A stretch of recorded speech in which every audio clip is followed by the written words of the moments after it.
Set up our MongoDB database. So in the starting of the video, I told you that I'll be making use of MongoDB in my application. So first, what you need to do, just go to the official website of MongoDB and open register page. If you don't have any account, go to the register page and sign up. You can directly sign up using your Google account, okay, or if you already have an account, just sign in. Okay, once you are done with that, you'll be once you sign up and when you log in this Atlas account, you'll be seeing this screen. Okay, so what you have to do is now, since you have set up the Atlas account, you can create your database and the collection.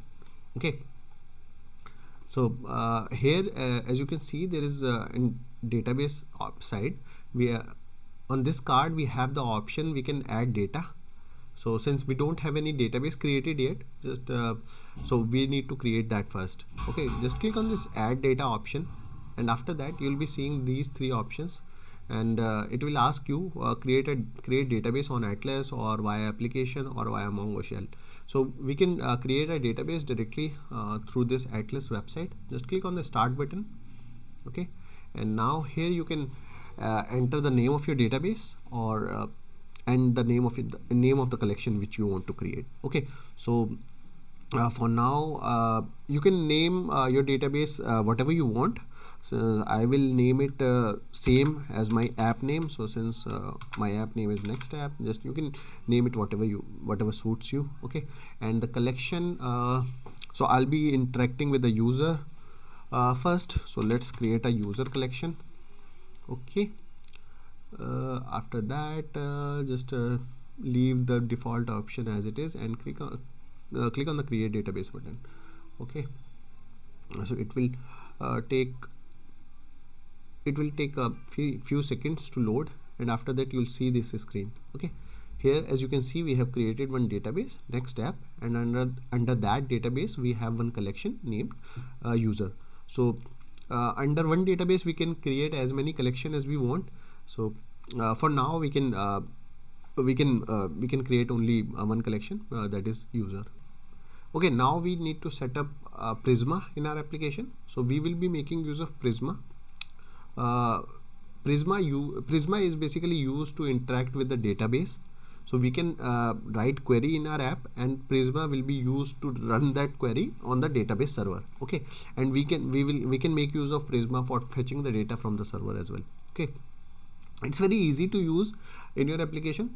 So instead of creating your collection or the whole models on Atlas website, you can do this via code. As you can see here by this video, that these are the commands you need to follow.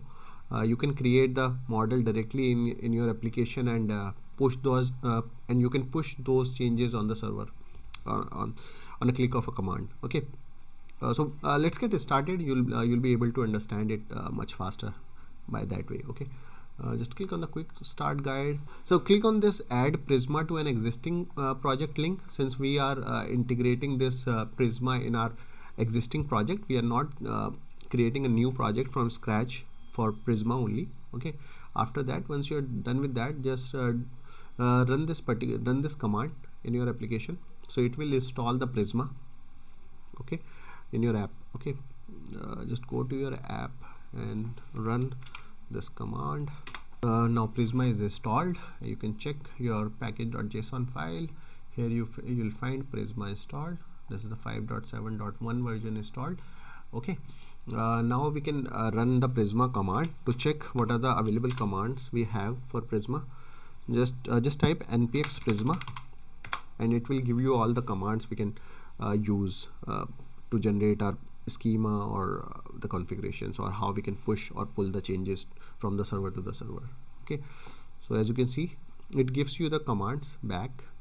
So for initializing the Prisma in your app, you can run npx prisma init. This will initialize the Prisma. Okay, let me make it big. Okay, we have generate command. This command will generate the artifacts. We have this db and migrate studio, various commands. So first, what we need to do, we need to initialize Prisma in our app. So just okay, now let's quickly initialize the Prisma in our app. Type npx prisma and the command was init. Okay, hit enter. Okay, as if you notice that this command has created one folder in our app outside of the root directory called Prisma. In this file we got one inside this folder we got one file called schema.prisma. If you open this file, you'll find that there are some configurations already been written. So I'll come back to it. Let's just see what other file this initialization command has created. So apart from this, we also got this .env file. So this .env file is used to store our server configuration. Basically, if we have any client ID, client secrets, or any database connection strings, we can store these in the .env file. Okay, so these are not going to be deployed on the server. We will store these configuration on different secret server or somewhere else. Okay, so now what we need to do is we need to add first the configuration connection string of our database. Okay, so where we can find this connection string. Okay, let's go to the Prisma website. Here you'll find as they mentioned that this is the command you can use to initialize the database, initialize Prisma. And if you go to the next link, you'll find that this is the DB source and the connection string we need to update. Okay, so since we are making use of MongoDB, we can go to MongoDB database and just go to the previous page, click on the data services tab, and here you'll find this connect option. Okay, so click on this connect option and click on this first drivers tab. So it will show you the connection string to use in our project. Okay, just okay, copy this and paste it in your project. Okay, so this is the connection string of our database. Okay, let's set up I guess we haven't set up the password for our database. Let's just set up the password first. Okay, go to the database access section under security. You'll find that this edit button. When you click on this button, you'll find that we can set the password or reset the password of our database from here. Okay, just click on this edit password, but we can create a new password directly from here, or I can just generate a new password. So just click on this auto generate new password and click copy and go to your application and replace this placeholder with your generated password. Okay, our connection is completed. Okay, now we can click on update user. Let's go to the schema.prisma file, and here we need to update the provider. Since we are not making use of PostgreSQL, we are using MongoDB, so we need to update this string to MongoDB. Okay, if you want to use any relational database, you can go through with these settings, or otherwise, since I am making use of MongoDB, we can look through these configuration. Okay, so I've already added the provider name, I've updated that, and this is the connection string. So I did the connection string already in the .env file, and after that we can create our we can set up our database. I think their MongoDB directly through this application called Atlas Compass, MongoDB Compass. So you can we can download that. Otherwise, I've installed one extension called MongoDB for VS Code. So so there is an extension called MongoDB for VS Code. So this extension we can use to connect with our MongoDB. So there is no since once we are done with the initial setup of our database, we don't need to go to this Atlas website again and again. We can just directly connect with the database using this MongoDB for VS Code extension. So let me show you how we can connect with our MongoDB database now. So after installing this extension, just you'll be seeing this leaf icon in your VS Code. Just click on that, and I've tried connecting with MongoDB. So let me remove this first, and I'll show you from scratch how we can connect with our MongoDB instance. Okay, click on the add connection button, and here you'll this page will be opened up, and click on this and paste your connection string. Okay, and hit enter.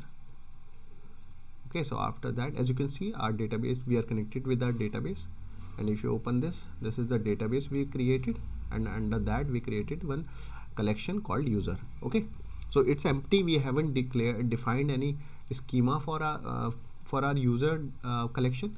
So let's just do that. Since we have some collection defined in our MongoDB, so let's just pull the changes. So it when you run this command, it will pull all the changes whatever we have already declared in our database collection into our schema file. Okay, let me show you how. So when you run, let's run this command. The database must be defined in the connection string in the database URL. Okay, we haven't defined any database. Okay, let me, after the slash, you need to add the database name. So once done, run the command again. Hopefully this time it will work. Okay,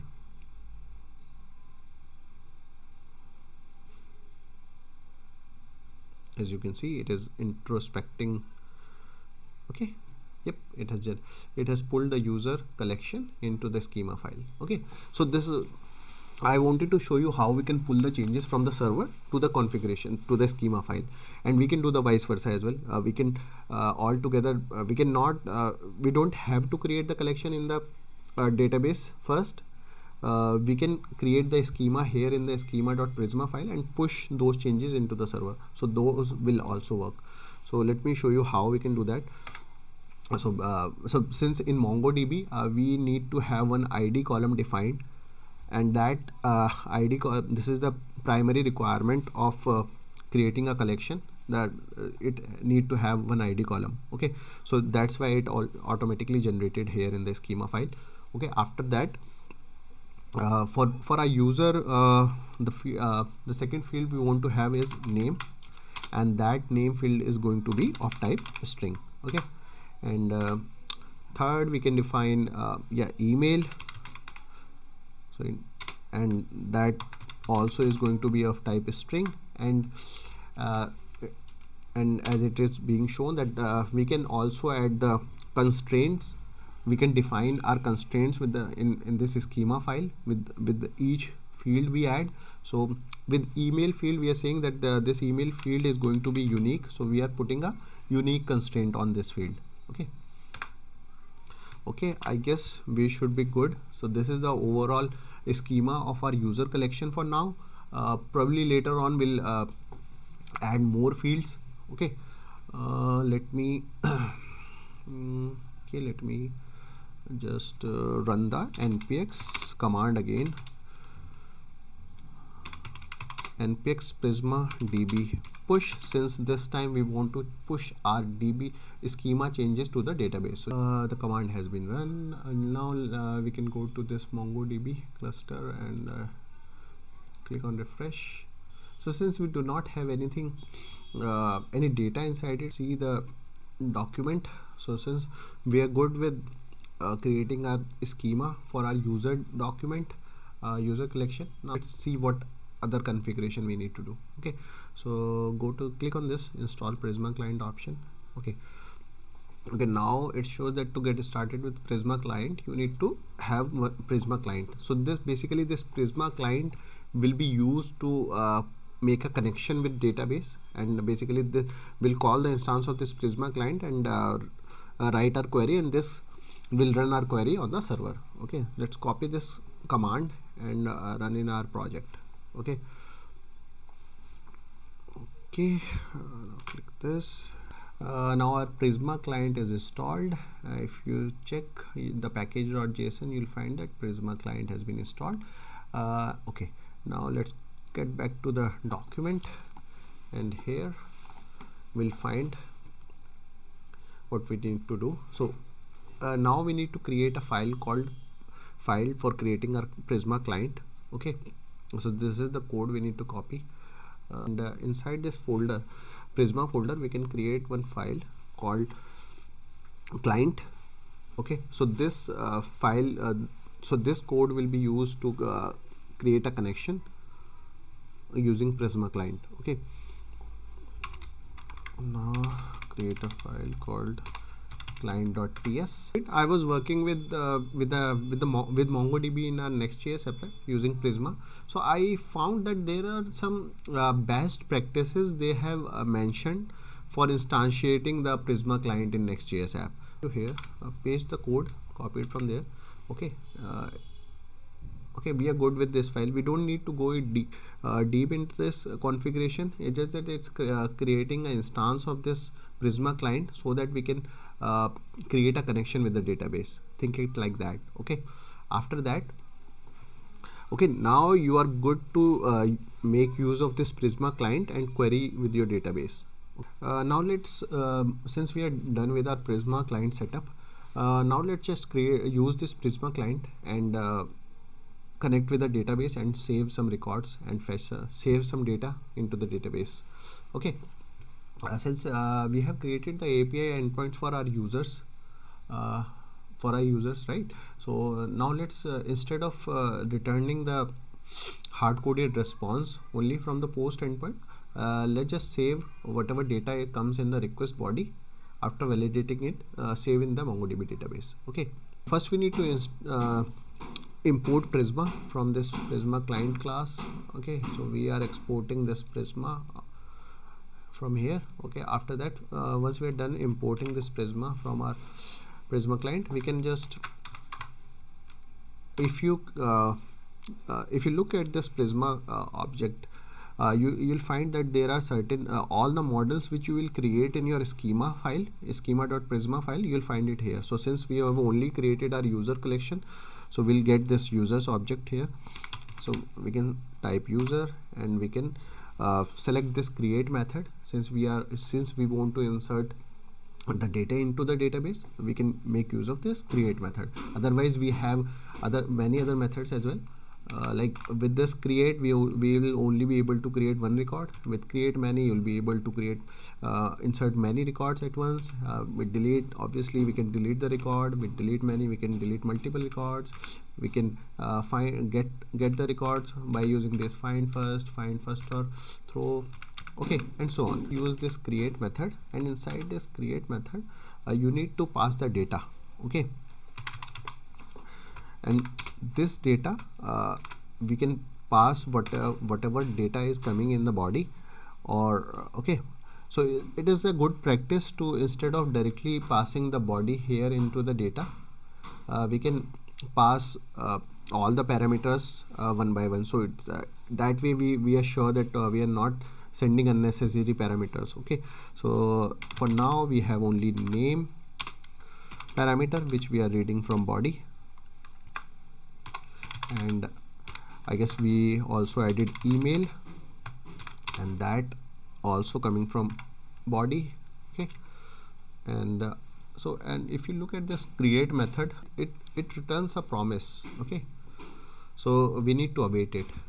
Okay, now let's await it, and since it's we have already used async keyword here, so we don't need to write it again. And after that, create method also returns a object of the newly created record in the database, so we can get it in, save it, we can fetch it inside a variable, since we will be returning the same response or same user in newly created record to the user as well. So we can just do it like this.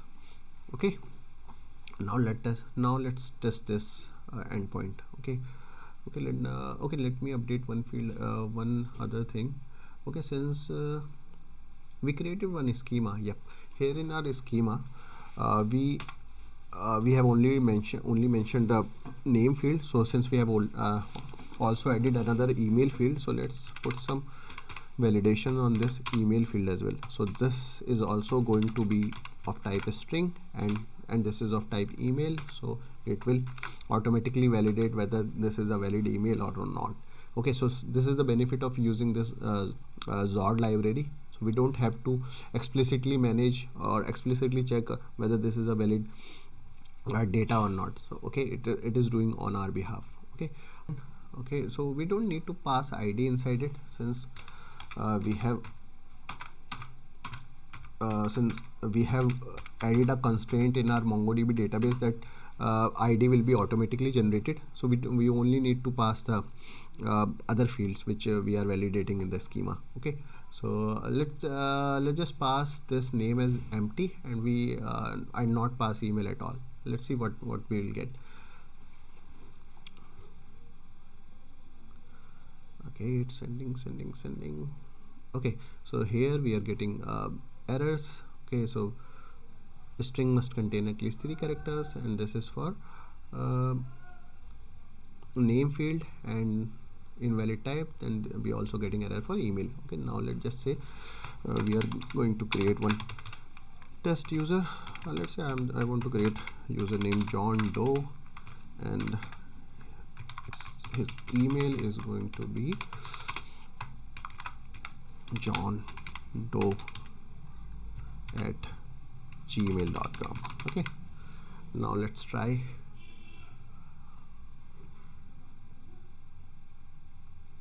Okay, now we got, as you can see, we are getting back the ID which is automatically generated, okay, from the database. This shows that we our record has been created successfully in the database. Now let's just check the result in the database. We go to the extension we downloaded. Okay, and click on this user and hit refresh. So you're seeing this, there is one document available now, and if you click on this document, you'll be able to see that this is the record we created, and this is the ID, name, and email. So it is as simple as that to use this Prisma client in our application. Okay, now let me just put one more condition. So in a real world, whenever we try to create a record in the database, we check for the uniqueness. In our case, our email has to be unique. Okay, now let's just check whether if we create the same user again, what exactly we will get. Okay, now if we hit send again, so we are getting 500 internal server error, but we are not getting any error back to us. So it is happening because since in our schema.prisma file we have put a constraint on email that it has to be unique. So it's not let you create another record with the same email ID, right? So as you can see, we are in the terminal window, we are getting this error that the user email key, this error, that there has been error with this user email key. Okay, so we know that why we are getting this error. So let's just now let's handle this scenario. Okay, so instead of directly creating the record in the database, we'll check whether this record already exists in the database or not. So instead of directly creating the record in the database, we'll first check whether this already exists in the database or not. If it does not exist, then only we'll create the record. Okay, so I will make use of the find method here. Okay, so we'll check find unique. Okay, and it will ask for okay. Now here we can pass what is the condition we want to put. So here we want to say that we will want to check the uniqueness by the email. So I'll say, so the email is we'll check with the email provided in the body. Okay, so after that we can await it, since it's returning a promise, and we can store the result in existing user. Okay, now after that we can check whether we are getting any existing user or not. If user exists, so we can return a next response.json that user already exists, email already, we can say that user already exists instead of saying user. Okay, now if we try our endpoint again, now let's hit send. Okay, instead of getting the 500 internal server error, we are getting this 400 bad request error status code. Let's see how we can get the data using Prisma client directly from the database. Instead of returning this hard coded values from the get endpoint, we'll first fetch the data from the database, then return to the client. Okay, now as we have created only one record, now let's just create another record just to get an idea that we are able to fetch multiple records from the database. Okay, this is Jane Doe, and let's see. Okay, 2 records are created in the database. Let's see. Okay, if I hit refresh, as you can see, there are 2 records created. First is John, second is Jane. Okay, now if I go back to my users get endpoint, okay, now here we can there's not much to write. We can just directly make use of Prisma dot user dot find. Since we want to retrieve all the records, so we can make use of this find many method provided by Prisma, and that's it. We'll be able to get the records. Okay, const users. Okay, and since we have used await keyword, we need to decorate our method with async. Okay, so instead of returning this hard-coded values, we can return users array, and we can also send a status back 200.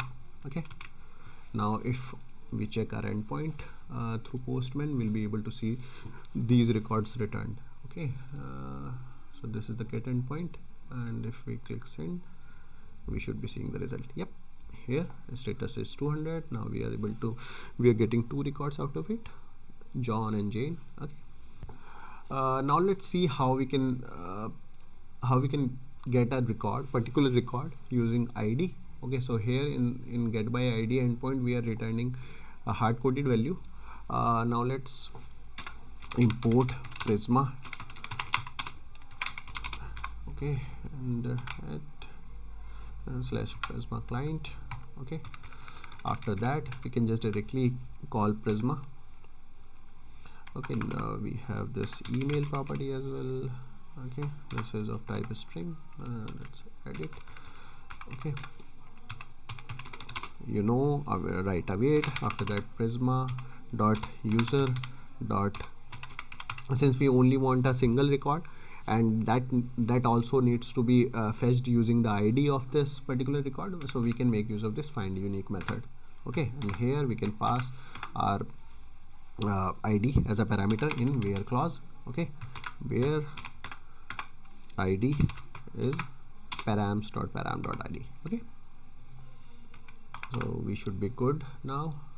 Okay, since we have used await keyword, we need to decorate it with async and get this inside a user object, and now we can return this user object to the client. Okay, why we are seeing this error? The type number is not okay. Since we have defined this ID parameter in a database as okay, if you go to the schema file, you can see that this ID column is not of type number, it's of type string. Since this is a GUID, automatically generated GUID, so we need to change our interface that it's not a number, it's a string. Okay, now you can see the error has gone. Now we, instead of returning this, we can return our user object retrieved from database and status as 200. Now if we go back to the post endpoint, now let me copy this ID of John Doe.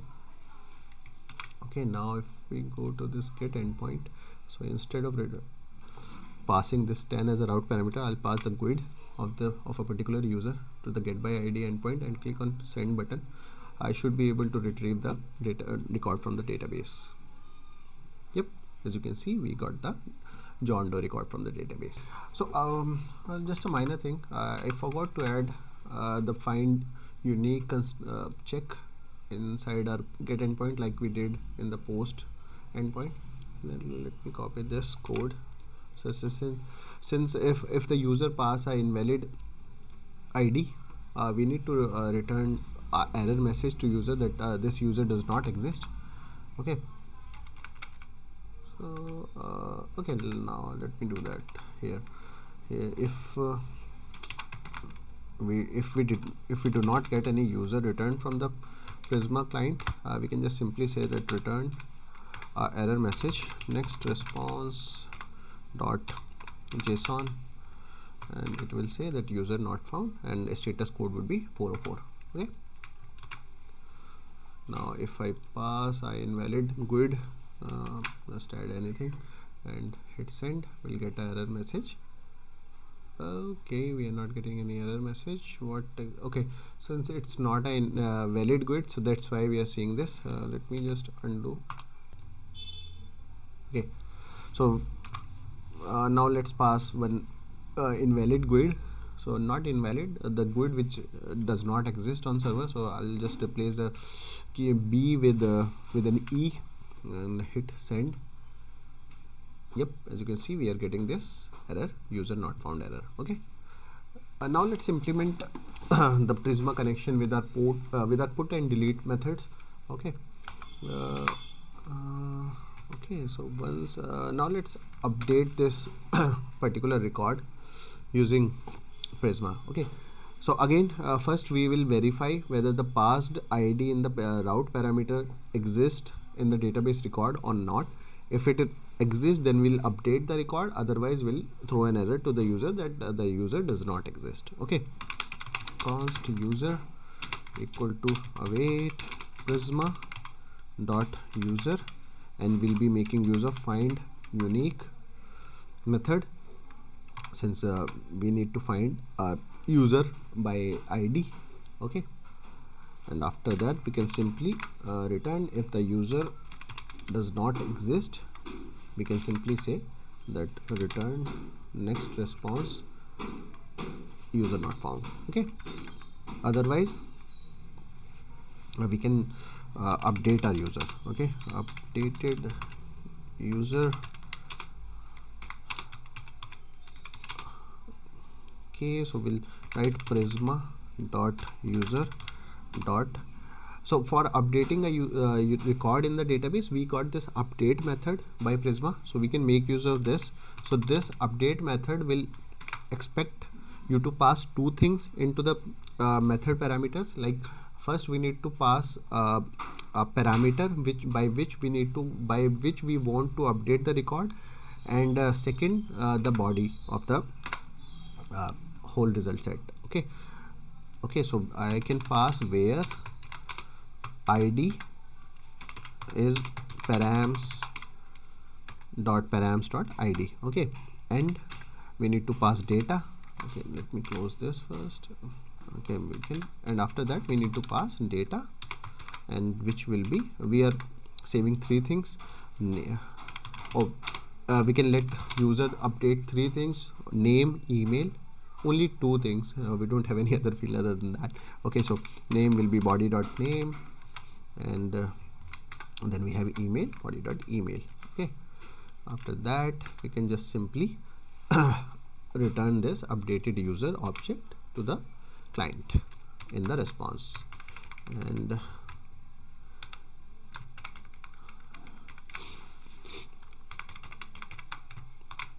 okay, and we can also return a response, a 200 response. Okay,